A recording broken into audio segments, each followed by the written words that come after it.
Hey everybody, welcome to our Mindful Monday class session for today. Today we're going to look at muscle growth.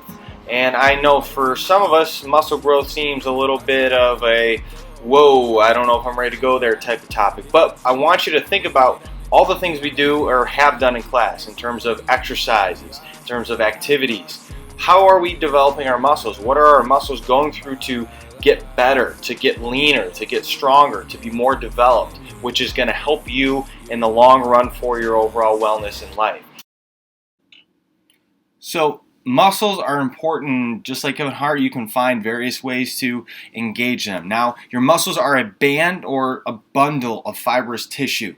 Okay, so it's you think of often the bicep, but when someone flexes their bicep, you don't just see one little strand, right? It's a big bundle. It's a giant band together that's formed through fibrous tissues in your body or even animals. You think of a tiger, Tiger King. Tiger has those gigantic muscles in its legs. Same thing with like a lion. Okay, and the ability of a muscle is able to contract or produce movement in or maintain the position of your body parts. So that's why it's so important that we work on our muscles and develop them, because they're allowing you to move, twist, run, jump, turn, do everything you need to do on a daily basis, and do it without feeling constricted or without feeling like it's overwhelming you and putting too much strain on your body. Now, your muscle, it contains protein filaments, okay? And these protein filaments are called actin and myosin. And these slide past one another, producing a contraction that changes both the ligament in length and the shape of the cell. So when it contracts, those filaments help produce more, the bulging bicep look, or it helps put together more of that toned, lean muscle look. So muscles function to produce a couple of things. They put together to expand or lengthen your muscles.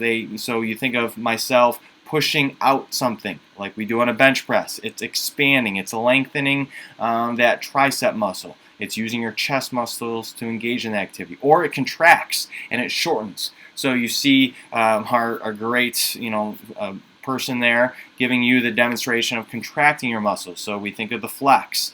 That's shortening those muscles, making them super compact, super connected. It also allows you to be more explosive and have more power. So you see the woman there, she's doing a power clean. And so when you have more muscles, when you develop your muscles, you're able to exert that power or force on whatever object is in front of you, whether that be picking up something that's on the floor, picking up your backpack, pushing a cart, whatever it needs to do to exert force on an object or exert power, you rely on your muscles for it. So it's super important that you develop those muscles.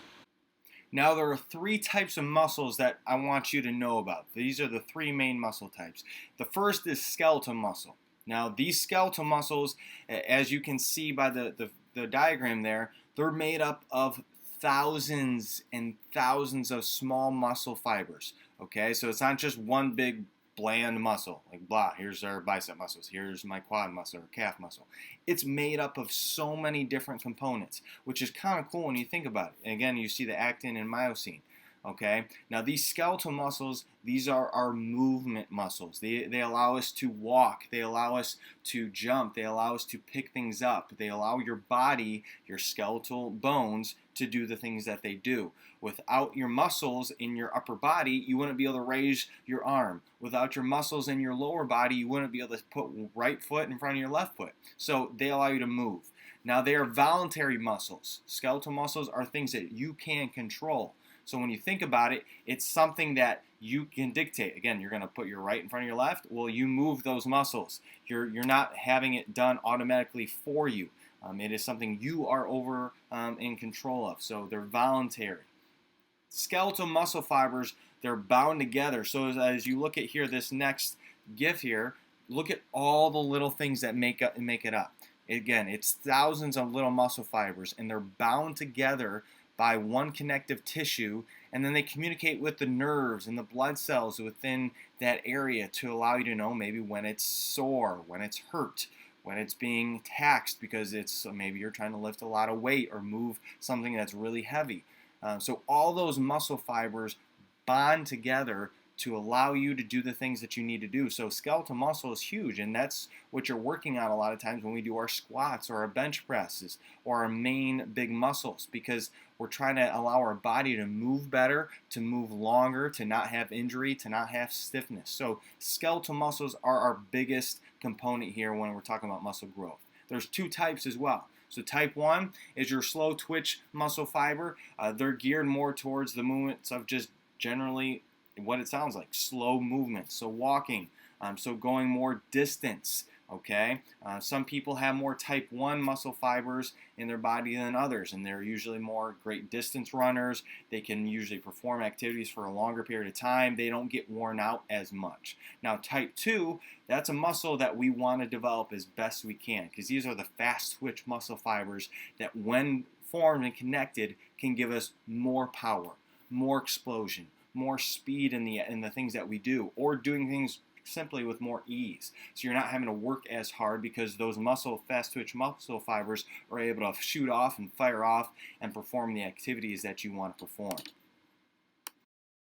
Next, we have our smooth muscles. Now, these muscles are right around your body's internal organ system. So you see the picture of the smooth muscles around your intestines, around your stomach, okay? Now, they help your digestive system do its job. They help your respiratory system do their job. Same thing in the cardiovascular system, and renal system, and reproductive systems. They are engaged in all of those systems of the body around your essential and vital organs, and just like the name is, they are smooth. They're not rigid. They do its job in an excellent way. Okay. Now these are rounded, giving them the smooth-like appearance. So you can see the picture. It's more round in nature. It's good shaped, and so therefore smooth muscle. Why make it a harder name than it needs to be?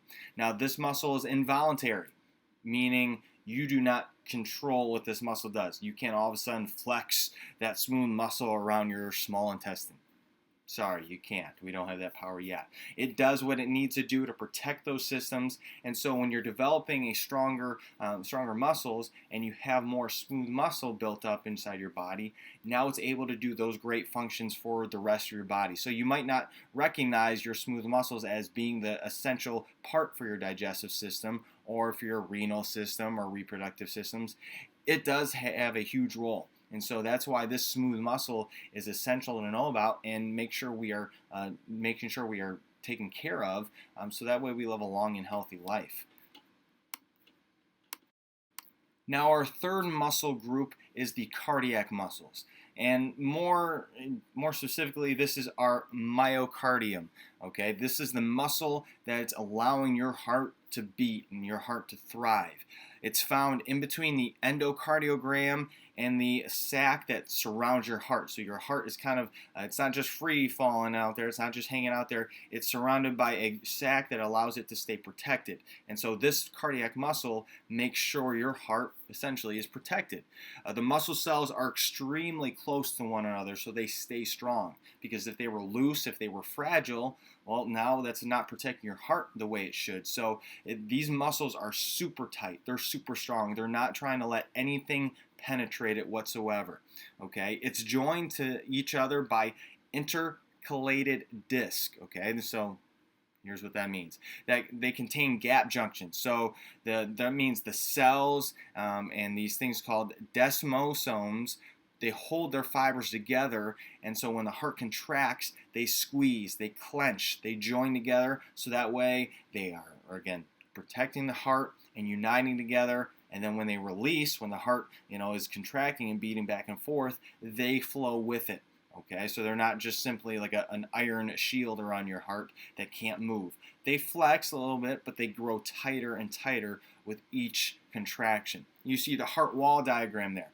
That helps you hopefully see what this muscle does. And guys, our cardiac muscles are so important. If we want to live a long, healthy life, protect that one heart that we have. Remember, we were talking about our heart rate. Well, we need to make sure our cardiac muscles, our myocardiogram, is built up and is strong. So these are the three muscle groups that your body has within it. Now, we focus more on the skeletal muscle, but rest assured, the smooth muscle and the cardiac muscles are so, so important. But they overall play a role in your physical wellness. Okay, now I want you to pause right now in the middle of the lesson. I want you to do this on your own. I want you to draw maybe your greatest muscle flex pose that you got. And we were going to do this with partners, but draw a picture or envision right now. Close your eyes and picture yourself, flexing those muscles that you want to develop, that you work so hard to get by working either in the gym, working out at home, or just doing your daily activities. I want you to maybe have some fun and just picture what it might look like to have those developed skeletal muscles. Now we're going to look at how muscle growth actually occurs within your own body. But first, I want to point out two things here. First of all, break the stereotype. I know often when we think of muscle growth and building muscle, we think of the person who is quote unquote jacked, or they're ripped, or they're just, their arms are bursting out of their sleeves, or a woman who is maybe going to pick up one weight one day and then day two she's going to be a bodybuilder. We need to break that stereotype. That's not how this process works. You are not going to go from someone who's never lifted a weight or engaged in muscle growth activities ever, and then all of a sudden, a week later, you're going to be the next, bodybuilding champion of the world. Not going to happen. So break the stereotype and understand that muscle development, muscle growth is beyond those things. Now, your muscles are great. They adapt. They overcome things. So when you put them under stress, when you put them under weight, they're going to adapt and they're going to work to be stronger. They're going to work to grow. And so they're amazing. Okay, our bodies are really amazing, and so are your muscles. So let's take a look at how our muscles actually develop and actually grow. The first part of muscle growth and its process is resistance work. So that's when you put your muscles under any form of resistance or stress. So that could be lifting, exercising, that could be picking something up, moving something. You start muscle growth by putting the muscles under resistance. Step 2 in muscle growth is muscle trauma. You just work that muscle. You just put it under extreme duress, or you put it under some pressure. Now your muscles are basically going through a traumatic experience. They're breaking down. They're hurt a little bit. The actin and myosin, the blood vessels, all those muscle fibers, they've been impacted because of the work of resistance you put it under as they've been traumatized. The third step of muscle growth centers around satellite cells coming to the rescue.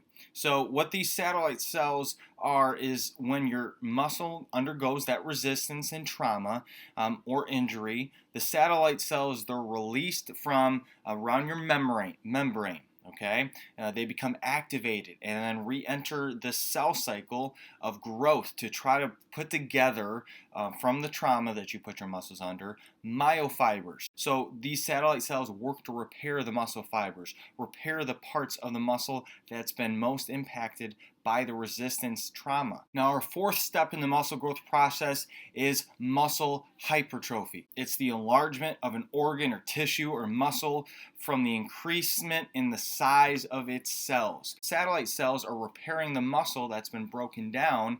Hypertrophy is the result of it. And then finally, the fifth step of the muscle growth process, your muscle components reset. Those muscle fibers are now fully formed. Those satellite cells repair the damage. Muscles have been broken down, but now they're all reset. And guess what? We go through the process all over again. The next workout, the next time your muscles are put under some resistance, it all goes on again. Now, in the midst of all this muscle growth work, there is this thing called muscle protein synthesis naturally happening within your own body around the muscles to make those muscles even better, to make them stronger. So protein is an essential building block made up of amino acids of all muscles, helping repair those muscles that have been damaged by the intense resistance work that you put them under. Now, the opposing force to muscle protein synthesis is muscle protein breakdown. So this is where protein is lost as a result of exercise, where the protein that you're hoping to use as a way to repair those muscles, make them stronger, isn't there. So here's how we determine if you're going to grow your muscles. If muscle protein synthesis outpaces or works quicker than muscle protein breakdown, you're going to gain muscle. You're going to grow the lean muscle. You're going to develop the lean muscle. You're going to get bigger, stronger muscles. If muscle protein breakdown, though, outpaces or outworks the muscle protein synthesis happening in your body, well, the opposite's going to happen. You're not going to grow the muscles. You're not going to get the benefits of the resistance work. You're not going to see those great results you're hoping to achieve.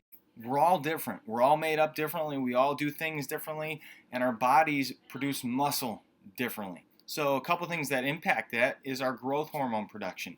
We all naturally do create and grow some growth hormones within our body. The other thing that plays a role is your gender and age. So someone who's younger doesn't have that full put together body yet. Your body's still developing and growing. So you're not going to put on as much muscle in your early teen years as compared to your later teen years. Or finally, a person's hereditary or genetic makeup.